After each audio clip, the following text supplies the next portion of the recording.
Very pleasant Saturday morning to you, everybody. Welcome into the 615 Preps Scoreboard presented by Fifth Year Technology Solutions. Hope you've got your coffee ready because it's that kind of morning. But alongside Scott Burton, I'm Chris Brooks. Again, good morning to you. Scott, you've got your coffee. I'll take you a sip real quick before we dive into these scores. Wild night last night. Had plenty of action, plenty of things that went down, not just here, but all over the state. Yeah, I'm still trying to recover from that snarl on Interstate 24 last night. Yeah, all of our stuff was in Rutherford County last night, so if you were around Interstate 24, you know exactly the kind of frustration most of those drivers felt.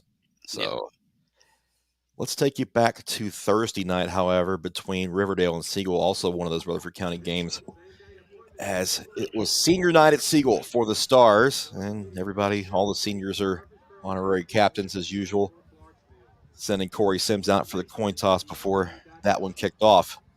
Big game for both these teams as they both needed a region win, as neither had gotten one so far in 2022. So a very critical game for both teams for their playoff hopes. Opening kickoff for Siegel was a pretty good play here. Zach Dunwoody will field this opening kickoff and put the Stars in business right away, taking this one almost to midfield and actually into Riverdale territory to start the Stars out. And Thomas Santel scored on that first drive and from 6 yards out. This pass, unfortunately, picked off in the second quarter. Riverdale got things going finally in the fourth. This one tied the game up. It's DJ Taylor from 15 yards out for the Warriors. They tied it up at 7. Just a few plays later, the game-changing play, Jalen Thompson in front of that pass from Santel. It's a pick 6 for the Warriors. They're up 14-7 and feeling really good about things at that point. Siegel struggled to move the ball after that, and Riverdale finally put it away late in the fourth. Isaiah Verser, 53 yards to the house and to a win for the Warriors, 21-7 over the Stars. And the Warriors will head into their open date next week with some momentum. They're 4-3 on the season, their first region win. Siegel drops to 4-3, still looking for their first region win. I got to know, before the pick 6, it seems like Coach Kreisky told you something on the sideline. What was it? Just play your game and take the game over with. So that's all really he told me. They all told me. They believe in me and everything. So I just great to make a play. Yeah, it was a huge play the time to 7-7 to give you guys the lead in a game where basically you kind of had to have it. How good does that feel getting in this situation and winning here? It feels good, especially it's my old team, so it feels so good. I know all them guys, cool off the field, on the field. It just feels good to get this win. It's been kind of a struggle for a few games for this team. Seems like after the open date, you guys might have a chance to make some noise. How you feeling going into the bye week? We're just going to keep it low-key. You feel me? We're going to do our stuff. Then we're going to surprise people. People don't believe in us, so we're just going to catch people by surprise. Well, defensively, this team has still been pretty solid all year. So is that something you guys hang your hat on down the stretch to get ready for the finish? Yes, sir. Yes, sir. We strive for defense, but we want to be greater than just being known for our defense. We want to be known as a whole team and as a unit. So just getting this dub and getting more dubs to come just feels good. Coach Kreisky told y'all to get off your feet and rest for a few days. How good's that going to feel for you? It's going to feel great. It's going to feel great. All right. Riverdale 21-7 winners. Both teams head into an open date after that Thursday night tilt, and Scott will come back in for this one because you were there as well. Both defenses ruled the roost for most of this game, but Siegel had a couple of mistakes that hurt them in the second half. Yeah, it's a shame for Siegel that the game didn't end after 3 quarters because they had pretty much shut down Riverdale's offense the entire first 3/4 of the game. Yeah. But like you said, Chris, when challenged, they made a play, and it just after that it just seemed to take the air out of the Stars. Yep. On to the other Thursday night scores, and here was one of the surprises of Thursday: 42-7 for Stewarts Creek over Rockville, and the Redhawks starting to kind of find their footing in this region a little bit. Their first region win. They're 3-4 now, headed into next week's open date. Rockville reeling a bit, dropping 2 straight as they head into that bye week at 4-3 and 2-1 in Region 4-6A. Mount Juliet, a 33-22 winner over Station Camp on Thursday. Big one for the Golden Bears as they keep first place in that region. Yeah, once again, this was a game that kind of turned late for Mount Juliet. Station Camp had an early lead, but we've seen with the Golden Bears that they're a tough out, and they play a good 4 quarters, and you better lock in for the whole game. One of the scheduling quirks of the season, Mount Juliet plays 3 straight Thursday night games. This was the first of them. When they come back next Thursday, they'll have county rival Lebanon coming in, so that'll be a big one for the Golden Bears at the Bear Den Station Camp. Now 4-2, they travel to Wilson Central next week. On to Friday scores. Ensworth 55, Antioch 21. Antioch had hung in there a little bit against Ensworth for a while in this one, but the Tigers put that one away and on to a 6-1 record. Antioch's found some offense, and they're playing a lot better. This team, give them a couple of years, and this team I think will be challenging for some playoff spots. Yeah. Good Pasture 41, BGA 13. The Cougars get into their open date with 5-2 mark and their first region win of the season. Important because now they're in a playoff position in Division II AA.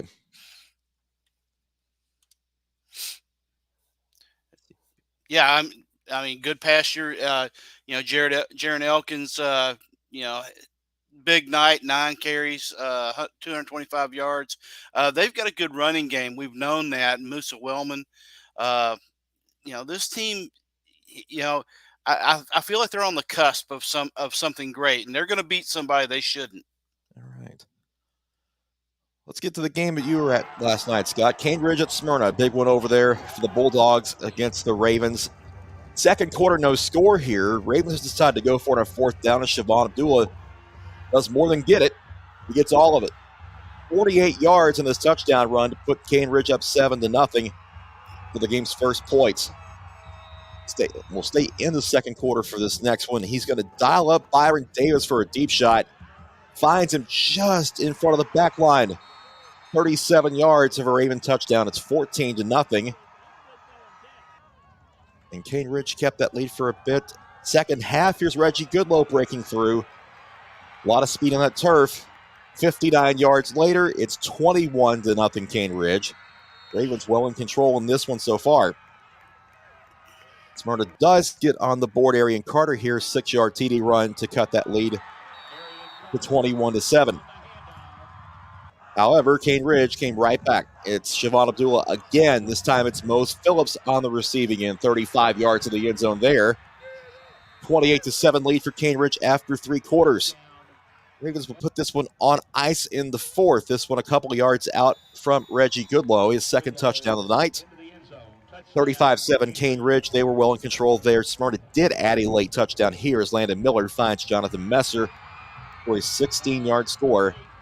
But Cambridge wins this one 35-14.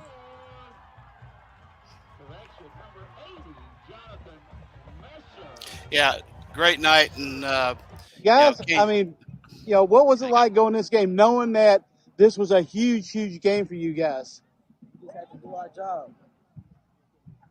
We felt good because we know when we play our best, can't nobody beat us. So we was more so focused on us, playing our game. We was not really so much worried on what they could do to us, but what we should do to them. So that was just our main focus, coming out being us. Defensively, I'm sorry, go ahead. I feel like so we worked harder than them. Every day, off season, summertime, and now I feel like as a team, everybody played their role, everybody bought in, and that's why we have to win. I was going to say, I talked to you guys at Media Day, and you guys you 3 were telling me that you guys had something to prove this year. What you think you're making that statement now? Yes, sir. Everybody just got wake up. Just keep down us. They think we just not gonna be that team, but we every week we proving them wrong. They pick against us every week. So we're kind of used to it now. We don't really look into that. Yeah. We just keep playing football. We feel like eventually they'll have to. Well, that makes sense. I mean, you guys proving it on the field, right? Yeah. Now, this is you're in the driver's seat for your region. I mean, this was the plan all along? You guys knew all along? Yes, sir. Uh, The coach and we're going to get it done. Yes, sir. Outstanding. Well, guys, appreciate your time. Congratulations. Enjoy the win. I think the last time we talked was after the Pearl game, when you had that field goal. I think, to win it. Tonight, you delivered on the ground and in the air.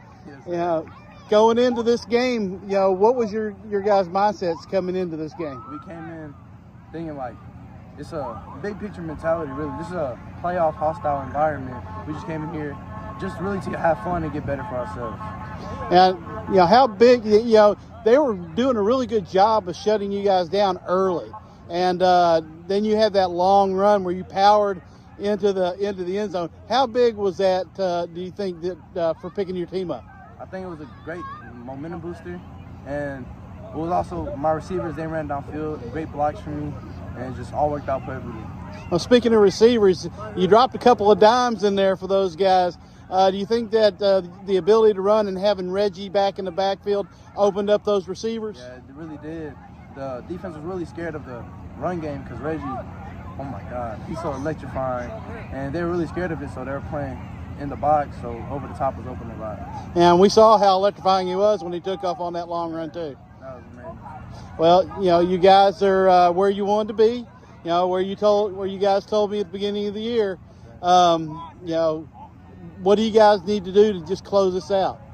Just don't get high. Just keep playing.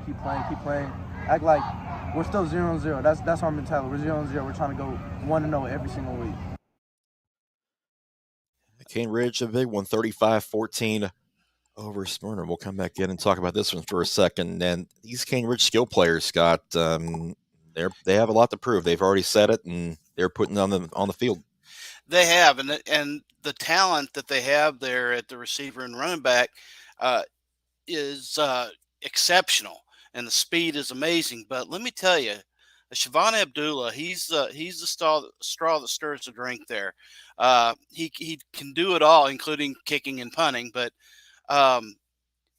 boy, as a leader, he really seems to get it, or at least he's saying all the right things. He's first to give credit to line, and he's just the kind of guy that I think that the team rallies around.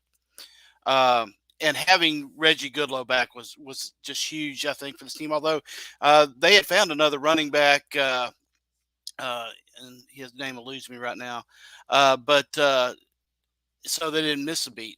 But let me tell you, this team is a threat to anybody they play right now. And I wouldn't want to play them in the playoffs if they continue at this rate. Another big region game for them next week, though, as they play unbeaten Overton, who has been playing very well as of late as well. So Thursday night, those two teams will battle at Cane Ridge for a key spot in the postseason. Yeah, absolutely. It's another, as they were saying, playoff mentality. Yep. This is we're in playoff games right now. Whether you think that or not, I mean you're playing for seeding now. Yep. And that has the potential to be an outstanding game. Yep. Before we move forward, let's pause from this for Fifth Gear Technology Solutions. In today's business world, it can be expensive to maintain a staff of experienced and knowledgeable IT personnel, especially for a small or medium-sized business. You don't have the time to monitor your own systems or stay up on the latest cybersecurity or technological solutions while trying to service your customers. That's why you should contact Fifth Gear Technology Concepts. Fifth Gear is an award-winning managed service provider that can manage your business needs with local and responsive IT support services. Fifth Gear specializes in fully managed or co-managed IT support, cybersecurity, cloud solutions, and superior customer care that can fit your budget. Call today and learn more at 615-606-3121 or visit us at fifthgearconcepts.com. Fifth Gear Technology Concepts, the latest insights and information in the world of IT. Let's keep going with some scores from Friday night. And one of those themes that will pop up a couple of times is some overtime games. And one of them came on in Franklin as Centennial held off the Admirals in overtime 21-14. The Cougars now, right there with Ravenwood for that top spot in 7-6A. And they're going to face off on Friday night next week to potentially see who wins that region. Yeah, I mean, this was a little bit surprising, but we've said that Franklin is probably the best winless team out there. Um, so it went to overtime, but every good team has a game like this where they're pushed, and Centennial, comes out on top. It's going to be interesting to see how they do against Ravenwood next week. Yeah, it feels like in that team's development, they've got to pass that step of winning a game kind of ugly, and this one would fall under that heading for sure. Yeah, Centennial 5-1, and Ravenwood next up on the calendar for them. Franklin 0-6, and they'll travel to Brentwood. Lipscomb Academy all over Davidson Academy, 58-6. The Bears fall to 2-4, 1-2 in region play. Lipscomb Academy rolling right along at 6-0. They've got Knoxville Catholic at home next week. DCA rolls over Clarksville Academy 47-6. Ashton Jones had a big night with 3 touchdowns and over 300 yards rushing for the junior standout tailback for the Wildcats. And DCA starting to find some footing as well after a tough start to the year. Yeah, we knew that this team was young and it was going to take a few games under their belt to mature. I think they're starting to find that footing, find out who their playmakers are, and starting to come together as a team. As we felt like they would, earlier in the year. Now, Clarksville Academy, as impressive as their start was, they have struggled in region play. They are winless in 2 games so far in that region. So Cougars need to get that ship righted in a hurry as they've got Grace Christian on the road next week. FRA, another one of those exciting games, 39-38 winners at CPA, and the Panthers now in position to claim that number 2 seed in the middle region of Division II AA. Yeah, and count me among the believers now in this Panthers team. We knew that they had a great run game. We knew that Ty Clark was the real deal. But they put up quite a bit. Logan Kennard put up 252 yards passing against this CPA defense, which that's kind of against their MO. They've always been a very good defensive team. So it's going to be kind of interesting to see, how far FRA can ride this wave. And CPA again, a tough loss, but you can't count them out. They're a tough out anytime. Yeah, no rest for the weary, unfortunately for the Lions, though, as they get a Thursday night tilt against Oakland at home next week. So definitely not going to get any easier for Ingle Martin's bunch, who now fall to 3-4 after the loss. Gallatin, a big win at Rossview in region play, 42-7. They will head to their open date with a 4-3 record, while Rossview, now 2-5, gets Kenwood at home next week. Pearl-Cohn all over Glencliff, 77-0. The Firebirds now have won 5 straight after an 0-2 loss. A big region game for them, however, next week, as they'll host Marshall County with the number 1 seed on the line. Gordonsville 14-6 winners at Joe Burns in their first region contest of the season. The Tigers now 5-2, and they'll get Trousdale County in a non-league contest next Friday night. Joe Burns now 2-5. They've got Cascade at home. Nashville Christian shuts out Grace Christian 36-0. The Eagles now 4-2 in region play. Grace Christian 5-2, 1-1 in league contests. Grace Christian gets Clarksville Academy next week. Nashville Christian travels to Clarksville Northwest. East Nashville all over Green Hill, 53-21. This was one of the non-region games that had a lot of people talking this week, and the Eagles just keep on rolling. They're 7-0 and been in impressive fashion doing so all over the Hawks in this one. Yeah, offensively, they just kind of put it to Green Hill. Zach Beard had 4 touchdown passes. Frank Gordon, 4 touchdown receptions. And from what I understand, that he was just, they had covered him with one player most of the night, and he was, wide open, or not. I don't say wide open. He made himself open and available to Beard. But again, we talk about this team being a complete team. East Nashville, defensively, offensively. Traquan Waters, 284 yards rushing. This team is primed to to do what they couldn't do last year, which is get to Chattanooga and walk away with the gold ball. It's time to start talking about the Eagles as possibly the best team in 3A. I mean, no disrespect to Alcoa, but East Nashville is starting to put that resume together. But the schedule they're playing, they deserve to be in that discussion for sure. Big win for the Eagles, 53-21 over Green Hill.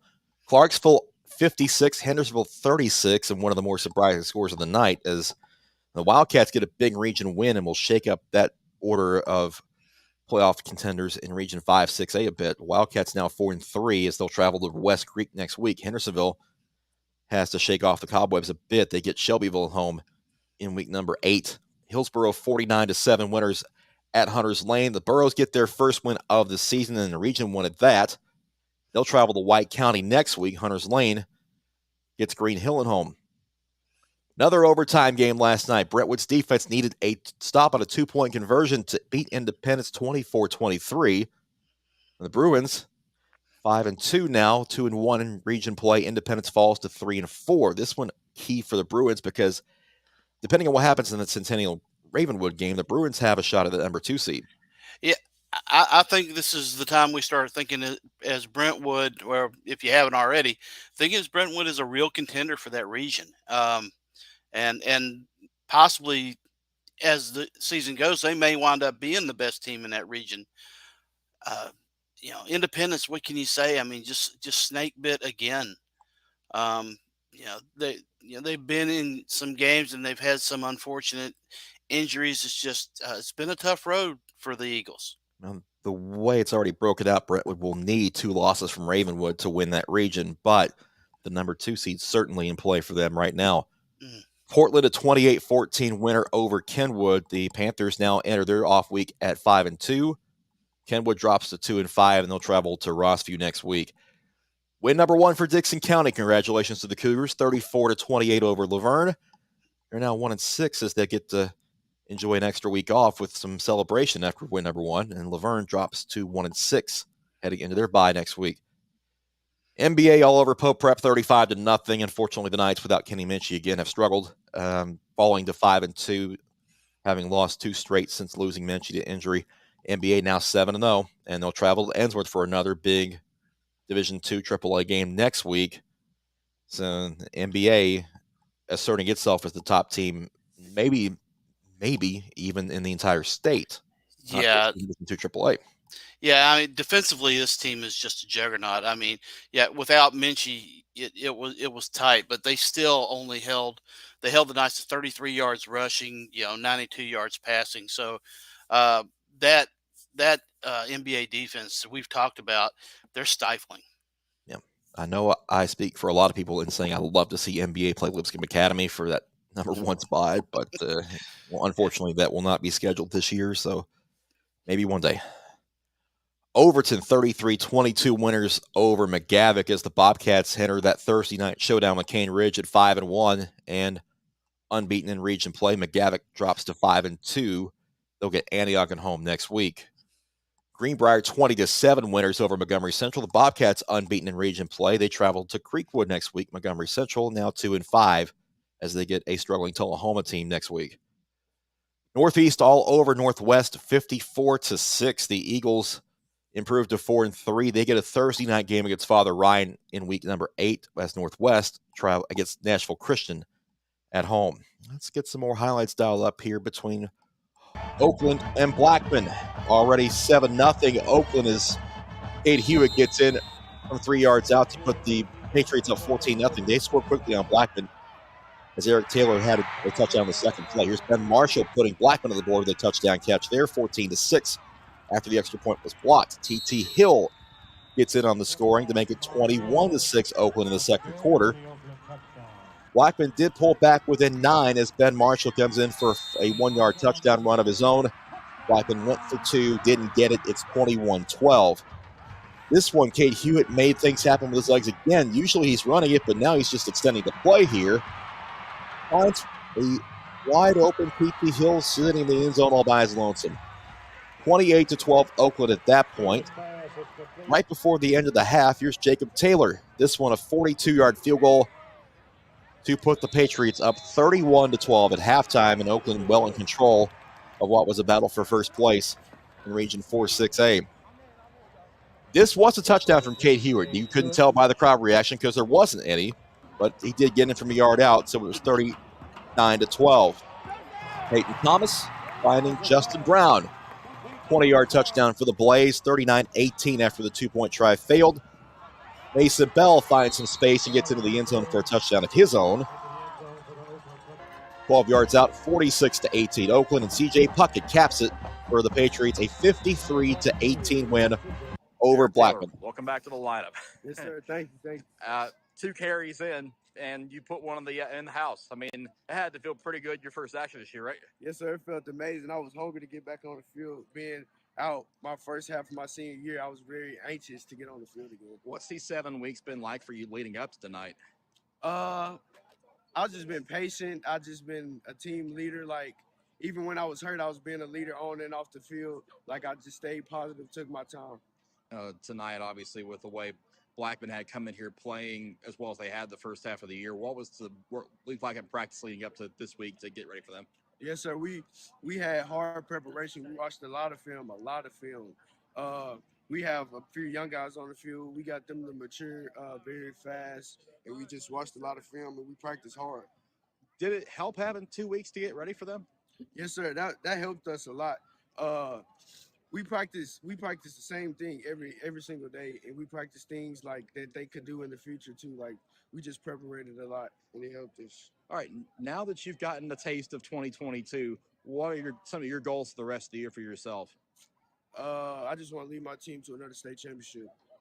That's it. Well, now that the backfield's a little bit crowded, but I guess it's a good thing for depth and being able to keep yourselves fresh. So, when you get your hands on the rock, how good does that feel knowing you can really contribute 100%? It feels real good. We have a lot of running backs. Tamari Hills, he's one of the fastest players in the county. C.J. Puckett, power back Mason Bell, Khalil James. We have a lot of backs out there. So if I'm not in, somebody else can do it. Well, I mean, things look good for you guys to possibly win their state title. So, what do you guys have to do going forward to make sure that happens? Just not get big-headed. Don't get comfortable. Take it one game at a time and not get ahead of ourselves. Welcome back to the line. Congratulations on the win tonight. Yes, sir. Yeah, Scott, we'll talk about this for a second. Eric Taylor could have come back 2 weeks ago, but they felt to not need to rush him, and it obviously paid off, and he's going to be a major contributor down the stretch for a team that really was rolling without him. Yeah, just what everybody needed that has to play Oakland to get another weapon. Yeah, but this Oakland team, it just seems like they just keep rolling. They keep it's not even the next man up mentality. It's the next man of the next man up. It's they just have scary, crazy preparation. Just incredible coaching of this. And I was kind of surprised at the score, quite frankly, as I was following you on Twitter. Blackman, it just seemed like it just kind of faded away from him. Yeah, things got rolling the wrong direction pretty quickly. I mean, Taylor had that touchdown on the second play of the game, basically, and they really didn't have any answers. The thing that stood out to me last night, though, was Oakland's defensive line, because they were so disruptive. Their defense got, I believe, 13 quarterback hurries on Blackman passers, and while they all didn't result in sacks, they really harassed Blackman's backfield last night, and it was impressive to see them get after it. And really the screen game from Blackman never got going, because they love to run a lot of screens, and they just couldn't get that going because not only was Oakland's defensive line very sound in what they did, but the rest of the defenders were able to just key in and make plays. Tough to give a Kevin Creasy coach team 2 weeks to prepare for a game and expect a lot of results. And that's kind of showed up last night, and they were ready for what Blackman could throw at them. Both teams de facto to be 1-2 in this region, though. Blackman will head into its open date at 5-2. Oakland, as we said before, will travel to CPA Thursday night for that tilt with the Lions. Before we go further, let's hear a little bit from Innovate Medical.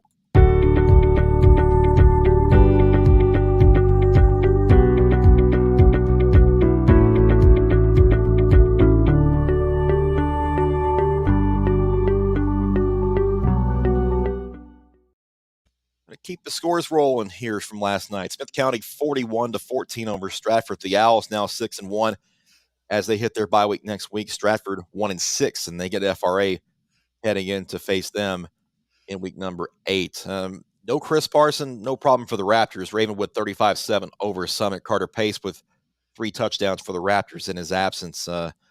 Parson may be out a couple of weeks. He had an undisclosed injury that needed surgery this week, so we'll see how long he's out. But Ravenwood will have to probably face Centennial maybe without him. Yeah, and they only attempted 2 passes. They didn't need to throw the ball last night. I think they ran a lot of Wildcat with Carter Pace.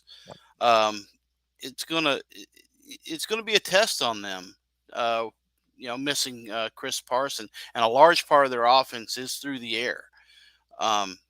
But once again, this is what we said. Good teams find ways to win in adversity. Yep. Yeah, they'll miss Chris Parson's athleticism for sure for at least a week or so. But Ravenwood wins without him in this one over Summit 35-7. Harpeth 29, Trousdale County 28. Now we've talked about Trousdale County season, kind of a microcosm of it all year. They've been trying to prepare for this last stretch because these are the games they're going to have to win if they hope to extend that playoff streak. It's not completely dead, but it is on life support, as now the Yellow Jackets are going to have to win their final 2 region games to get in.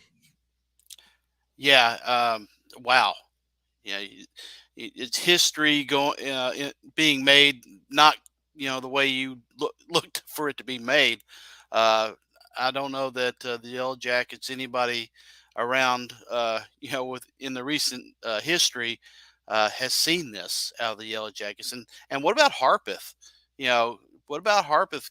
Coming back and getting back on the board after losing 2 in a row. Yeah, that was big for them because they had lost 2 straight after a 4-0 start, and it puts them in position. They're probably not going to get a home playoff game out of it, but they are postseason bound more than likely after that win over Trousdale County 29-28. Harpeth gets Watertown next week. Trousdale County travels to Gordonsville in a non-region game. East Robertson 12-6 over Watertown. The Indians' offense didn't quite get off the ground as well as they would hope, but it's a win anyway for the Indians, who now enter the open date at 6-1. Watertown 2-5, and needs to find an answer in a hurry. And that Watertown defense is tough, and the score is surprising. But once again, Chris, it seems to be a theme.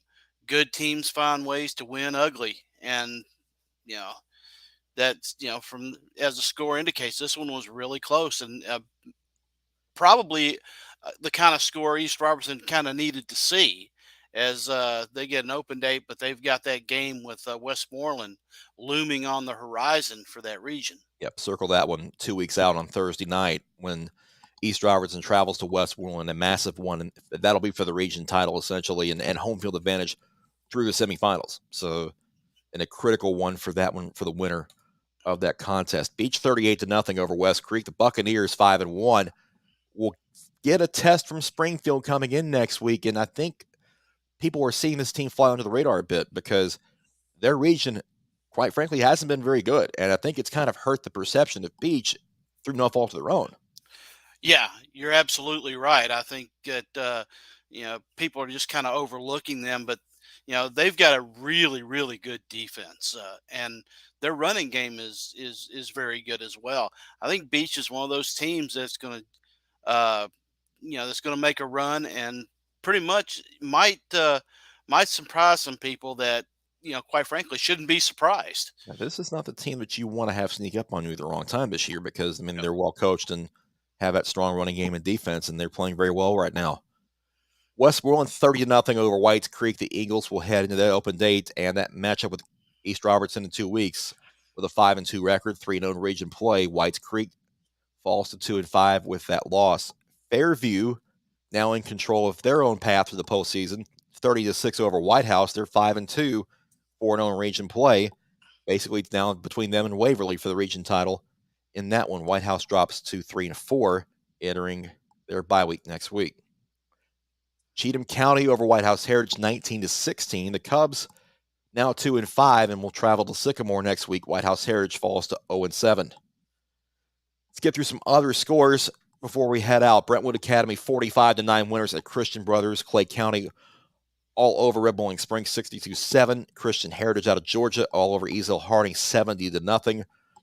Knoxville Catholic, another 1-point loss for Father Ryan 43-42. JoJo Crump had another big night for the Fighting Irish, but they fall on the road to Knoxville Catholic, who pulled a trick play, in my understanding, to win that game on a 2-point try. Yeah, they ran the old Philly special. And basically it's a reverse with a shovel pass back to the quarterback. Yeah. Friendship Christian, still perfect, 7-0, now 49-7 winners at Webb School.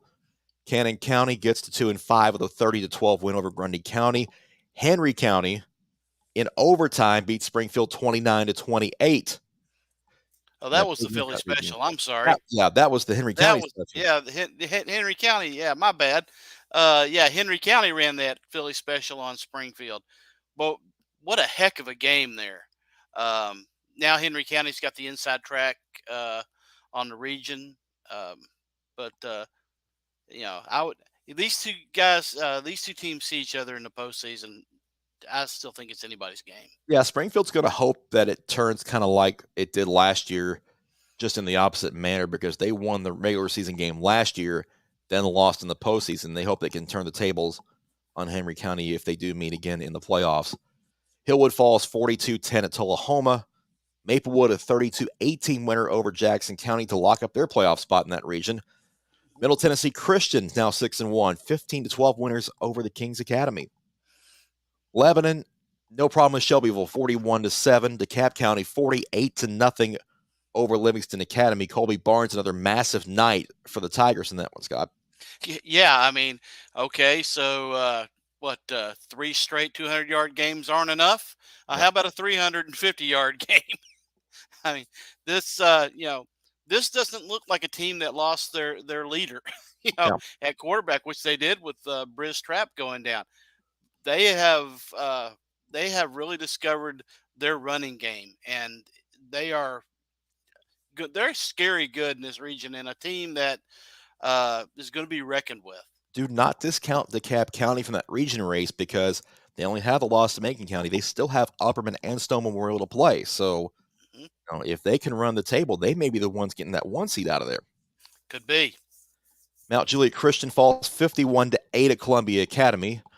Nolensville and Page are going to be unbeaten when they face each other next week. The Knights are 42-0 winners at Spring Hill. Page trailed for a bit against Columbia, but they whipped them in the second half 48-13 to both improve to 7-0. We will be out there at Nolensville for that spotlight game next Friday night.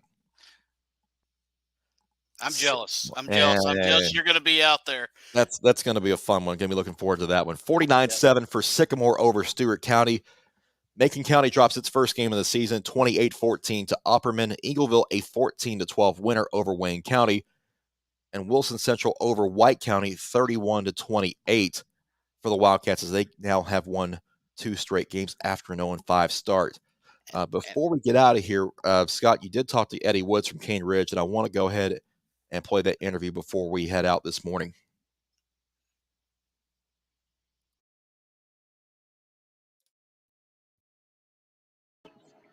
Now, what was it? What was it like going into this game? What was your focus this week? Our focus was to stop the run. They've been running the ball with it. Been playing really good defense. They kind of switching things up on me for what they showed on film in a few formations. So it took me about 2 possessions to adjust to it. They do a great job on defense as well. But they came out. They played their butts off in the beginning. But once I caught what they were doing, then I was able to move the ball down the field and get some scores in. Defense played a great game today. Yeah, I was going to say your defense did a good job of keeping you guys in good field position and making it to where you guys could get out and run and move the ball. What was it about your defense that who was it? What plan did you use to step up and cut down their running attack? That's a powerful back there. It is, and they do a good job up front. With a lot of outflanking formation, a lot of tackle over and things like that. We said we got to board and stop the run. We in playoff mode. I've been saying that for the last 2 weeks. You know, we got to be able to stop the run. We got to be able to run the football. Once we got going, able to run the football effectively, we just told our defense, you know, Father Ryan and CPA, and they give us a lot of formations, a lot of different things. We knew they was going to line up and for the most part run the ball. And we was excited about that, and I think we responded well. Now, you get Reggie Goodlow back this week. How big was it getting him back into the lineup? Huge, because, you know, he see holes that no one else sees. You know, he just came right in and probably could have played. We had to last week. We ended up pulling out that win without him. So he was able to get fully healthy. So, you know, we're just excited to have him. And he's also a threat in the pass guy. Didn't want to run him on too many passing routes because we want to make sure, you know, we didn't retweak that hamstring. But he held up very well today. And, you know, a quarterback like Siobhan Abdullah, who really got you going early with his legs and then made him pay with the pass. I mean, what is it about him and his game that makes him, you know, so effective? Maturity now. Last year, you know, he would have forced throws. You know, early on, they started bringing him back and they started doing a lot of twisting up front. So when he got a lane, he took it. Last year, he probably would have forced the throw. You know, and he's sneaky fast now. He got a little speed on him. He's powerful. He got a little toughness to him. So we know he can run the ball. Sometimes we have a couple of quarterback design runs for him, but he really used his legs. And then when he was able to get over top, he took advantage of that as well. Yeah, I was going to say that first long pass really seemed to take the air out of their defense. Yeah, actually, what we did was they was playing soft on Byron. They was bracketing Mose early, and you know, we saw they was kind of playing like cover three on them, playing soft, playing guy over top. That safety out was in the backfield because Reggie was running the ball well, and we was able to get behind him out of that trips, and we sent the guy to safety and then sent Byron on the skin, and that's how we got him on that first deep pass. And then they said, hey, we got to start bracketing both of them, so the running game really picked up. And then you know, we kind of stacked. We put the guys to the same side. You can't bracket two guys on the same side, and that's how Mose was able to get his deep pass as well. Awesome. Well, Coach, you talked to me earlier this year about changing the culture. How's that culture looking now? Yeah, it's going back to where we used to be when we first got here. That was our goal, resetting that culture. COVID kind of hurt us because we weren't able to get around, just build that team and that camaraderie. But, you know, we're getting back there. We're not quite where I want us to be, but we're growing every week, and that's important.